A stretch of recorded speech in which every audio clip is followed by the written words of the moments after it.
Tonight, remote learning returns for thousands of students. Prep to Year 10s in Melbourne start learning from home once again this coming as Victoria continues to record more cases of COVID-19 and more deaths, with masks now recommended across most of the state. Plus, Donald Trump's face mask bat flip this coming as infections spike in Florida. Also tonight, how locals in Albury-Wodonga have been dealing with the border closure 1 week after it was slammed shut. Twitter's mass hacking high-profile celebrities, including Barack Obama, have their account taken over for a Bitcoin scam, leading to the internet giant blocking all verified accounts from posting.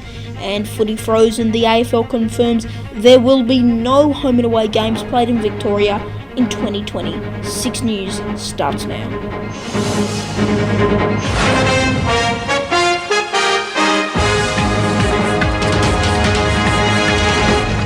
Good evening. Tomorrow, almost 700,000 students across Victoria will return to remote learning as Victoria continues to record dozens of new coronavirus cases. Here's what you need to know right now. Prep to Year 10 students will learn from home due to the second wave in Victoria, but this only applies to those in the lockdown areas, that being Melbourne and the Mitchell Shire. There are options for students to go to school and learn under strict conditions in the classroom if parents are essential workers or cannot have their children at their home. Students that have already returned, will have their temperature tested when they arrive at the school gates. It's believed that will also apply when the rest of the students return. And the state government has said this remote learning will continue until at least August 9, depending on the situation at the time. Now, we want to know what you think. Are you happy with the return of homeschooling? Leave your thoughts below by using the hashtag 6NewsAU. And one person who weighed in with their thoughts was Liberal MP James Newbury, who spoke to 6 News exclusively about the return of remote learning. Take a look. I think you've got to follow the health advice on that. And, if the health advice is saying something clearly, I don't think it's helpful for politicians just to have personal views that are different than that, overtly different from that advice. I completely understand why schools want to impose, a lot of teachers that I talk to are very happy to have temperature testing. New advice from the Victorian State Government urges anyone who cannot socially distance to wear masks. This comes as conflicting advice from not only state and federal governments, but also the World Health Organization. Confused many people and led to some pretty crazy conspiracy theories about mask wearing. Authorities have revealed that some of the fines handed out over the last week during Victoria's second lockdown include for a man who sat in a KFC and refused to leave even when police arrived, as well as people caught in garages and one group found sitting around a heater. The reasons for leaving your premises are well known. I can say they don't include playing Pokemon. A couple of mates out in the car travelling around playing Pokemon doesn't fit within those reasons to leave, and those males were issued with infringement notices. As is visiting massage parlours and massage businesses or undertaking sex work. A person ordered KFC and sat in the restaurant and refused to leave. Police attended and the person still refused to leave, wanting to finish their KFC. So clearly KFC is popular during the lockdown. The most important thing we can do now is to contain the virus, to make sure that the distancing, the contact tracing and the testing continues to be done until we get the virus in Victoria suppressed and under control. It is quite disturbing that Victoria is having the second wave at the most profound rate that it is in the community. Really, really concerning. Health authorities say a Melbourne man is likely responsible for New South Wales coronavirus pub cluster. The Crossroads Hotel in Sydney's southwest has seen dozens of positive cases, with the Victorian man labelled Patient Zero. This has now led to the reintroduction of laws for New South Wales pubs, including a compulsory registration of a COVID safe plan. This is a critical time where I urge you to come forward for testing. If you have an itchy, scratchy throat, a bit of a runny nose, the mildest of symptoms, please come forward and get testing. The New South Wales-Victoria border was slammed shut last week due to the latter's COVID-19 outbreak, but 1 week on there's still confusion about permits and exemptions to cross. 9 News Border Northeast reporter Mitchell Sariovsky joins me now live at one of these checkpoints. Mitchell, how have locals in Albury-Wodonga been dealing with the border closure? Well, good evening, Leo. I'm here on Wodonga Place at the moment on the New South Wales side of the border. A little further up is the Lincoln Causeway, which is one of the main entries and exits into Albury-Wodonga. The closure is starting to become part of our everyday lives, but initially, Leo, residents were frustrated. It's about 50,000 vehicles cross the causeway each day, but each way, so it'll be a fair old bank up. Well, mate, it's just frustrating at the moment because I don't see that it's serving any purpose whatsoever, but not much you can do about it, mate. You just got to get on with it, don't you? At the start of the operation, there were delays of up to 2 hours. Now traffic is flowing a little faster with wait times of up to 15 minutes. A permit system is now in place. Drivers simply need to show their licence and permit to enter. And if they don't have one, they'll be turned around or possibly slapped with a fine. And Leo, police say this mammoth operation is running smoothly. Mitchell Sariovsky live in Albury, thank you. And Tasmania will not be reopening their borders due to Victoria's COVID-19 outbreak. Federal member for Lions Brian Mitchell joins me now live. Good evening to you. What are your thoughts on the Tasmanian government's coronavirus response? Well, in Tasmania, we're lucky. We've got a big, nice, wide border of water, which is keeping all those Victorians out. And we've just announced yesterday that we've got new restrictions coming in, where we won't be lifting the restrictions for Victorians coming into Tasmania. If anything, we're actually strengthening those restrictions. So anybody from Victoria won't be able to come to Tasmania anymore unless they're an essential traveller. And even if they're an essential traveller, they'll have to wear a mask when they're at work, and they'll have their movements restricted in the community. Any Tasmanian coming home, having spent time in Victoria, they will have to go into quarantine, not just self-isolation. And essential travellers like myself, who, if we are transiting through Victoria, then we have to have restrictions as well in terms of our movements in the state. So we're taking it very seriously in Tasmania. We've had more than 50 days now of no transmission, and we'd like to keep it that way. All right, we'll leave it there. Thanks for your time this evening. Donald Trump has backflipped on face masks, with the US president seen wearing one in public for the first time since the pandemic began. It came as a surprise to many, even after America's commander-in-chief said he's all for masks, despite comments previously like this. This is voluntary. I don't think I'm going to be doing it. And let's bring in Ticker TV's US correspondent Jackson Gosnell. Jackson, thanks for your time this evening. What was the reason for this sudden backflip? Hey, good evening, Leo. That is a question a lot of people have after the president was seen in public wearing a mask shortly after visiting Walter Reed Medical Center outside Washington, D.C. He was there to visit injured soldiers, and we are told a veterans group has condemned Mr. Trump, saying that he was only wearing the mask for a photo op. This all comes as Miami is labeled a new COVID-19 hotspot in the nation. They're now a new epicenter, according to some reports, as infections spike throughout Florida, with the 2-week death toll there rising to almost 84%. It's believed that Florida actually has more cases than many countries in the world. And I'm told that one statistic says Florida has more than 12 times the amount of cases from Australia and South Korea combined.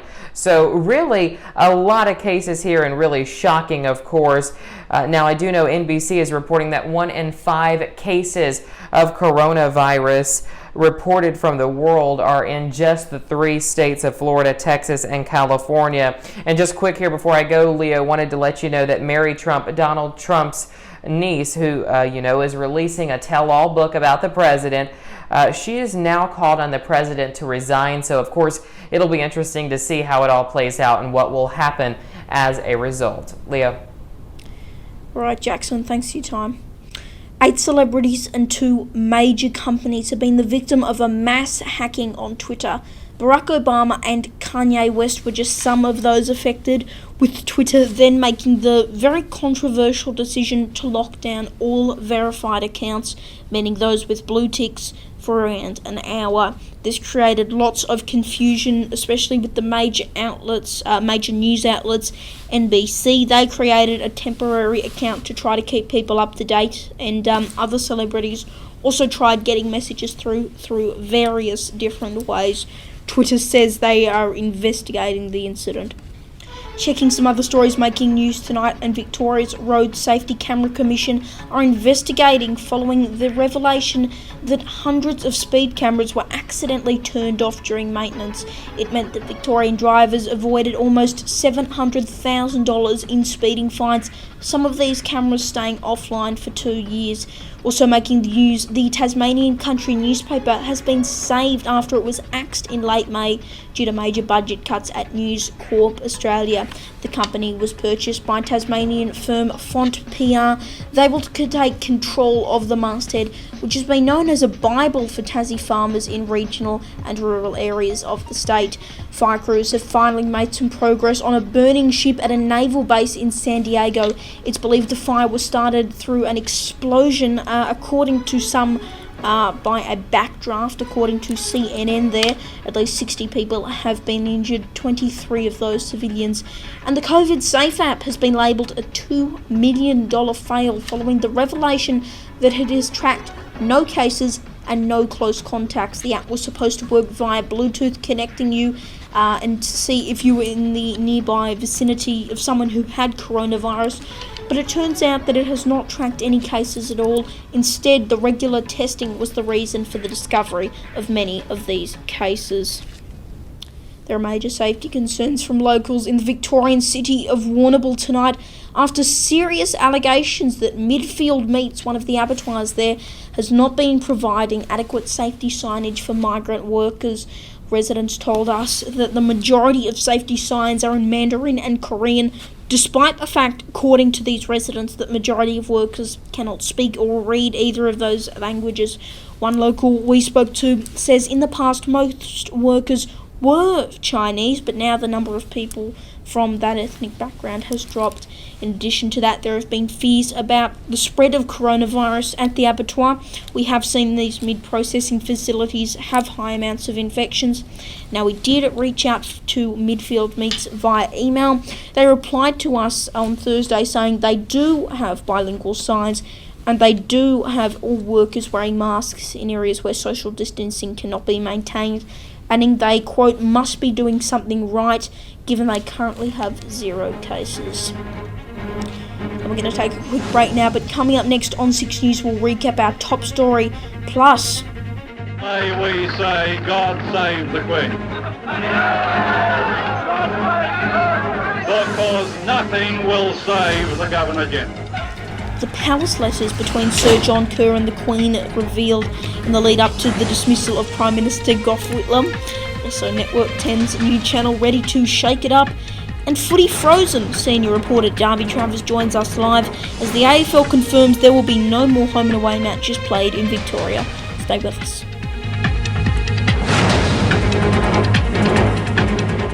Ben, Rob and Robbo. Streaming across the globe, Ben Norris, Rob McKnight and David Robinson. Ben, Rob and Robbo. News, reviews, entertainment news. It's the Ben, Rob and Robbo. Ben, Rob and Robbo Show. Ben, Rob and Robbo Show. The Ben, Rob and Robbo Show, Monday to Thursday at 1 p.m, right here on Ticker TV.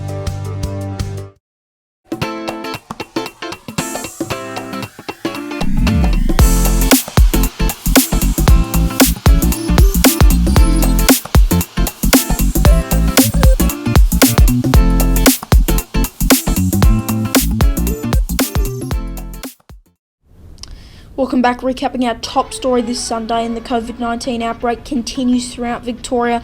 with remote learning set to restart tomorrow for thousands of students in prep to year 10 that live in either the Greater Melbourne area or the Mitchell Shire. The state government is now urging anyone in the lockdown area to wear face masks, especially when social distancing cannot be maintained. Also making news this Sunday, the controversial palace letters that were written in the lead up to the dismissal of Australia's Prime Minister Gough Whitlam have been revealed. It shows that the Queen did not know about the impending dismissal of Mr Whitlam. However, royal insiders say the Queen is not amused about the release of these secret letters. It comes as there are more calls for Australia to become a republic. Network 10 is set to launch a brand new channel ready to shake it up. 10 Shake will have 2 different programming blocks. From 6 a.m. it'll be kids programs, including SpongeBob SquarePants and iCarly. And then after 6 p.m. the programs will be for the big kids, with shows like South Park, Catfish and The Late Late Show. It's expected 10 Shake will launch for metropolitan viewers this September.